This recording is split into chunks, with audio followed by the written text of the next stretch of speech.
ಪರಶಿವನ ಪತ್ನಿಯಾದ ದುರ್ಗಾಮಾತೆಯು ಅತ್ಯಂತ ಶಕ್ತಿಶಾಲಿಯಾದ ದೇವತೆಯಾಗಿದ್ದು ಆದಿಶಕ್ತಿ ಎಂದು ಕರೆಯಲ್ಪಡುತ್ತಾಳೆ. ಆದಿಶಕ್ತಿಯನ್ನು ಕಾಳಿ, ಪಾರ್ವತಿ, ಗೌರಿ, ಸತಿ, ಮಹಾಮಾಯೆ ಹಾಗೂ ಮಹಿಷಾಸುರ ಮರ್ದಿನಿ ಮುಂತಾದ ವಿವಿಧ ರೂಪಗಳಲ್ಲಿ ಆರಾಧಿಸಲಾಗುತ್ತದೆ.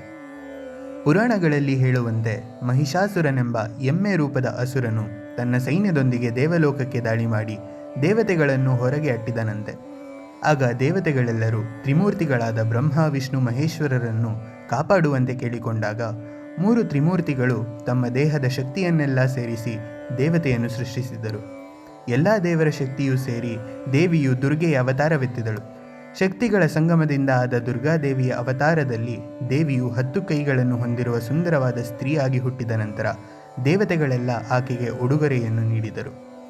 ಈಶ್ವರನು ತ್ರಿಶೂಲವನ್ನು, ವಿಷ್ಣುವು ಚಕ್ರವನ್ನು, ವರುಣಾದೇವನು ಪಾಶವನ್ನು, ಇಂದ್ರನು ವಜ್ರಾಯುಧವನ್ನು ಹಾಗೂ ವಾಯುವು ಬಾಣಗಳನ್ನು ದುರ್ಗೆಗೆ ನೀಡಿದರು. ವಸ್ತ್ರಗಳನ್ನು ಮತ್ತು ವಾಹನವಾದ ಸಿಂಹವನ್ನು ಪರ್ವತಗಳ ರಾಜ ಹಿಮವಂತನು ನೀಡಿದನು. ಎಲ್ಲ ಆಯುಧಗಳಿಂದ ಸನ್ನದ್ಧಳಾದ ದೇವಿಯು ಯುದ್ಧಕ್ಕೆ ಸಿದ್ಧಳಾಗಿ ಅಸುರ ಸೈನ್ಯದ ಮೇಲೆ ಆಕ್ರಮಣ ಮಾಡಿದಳು.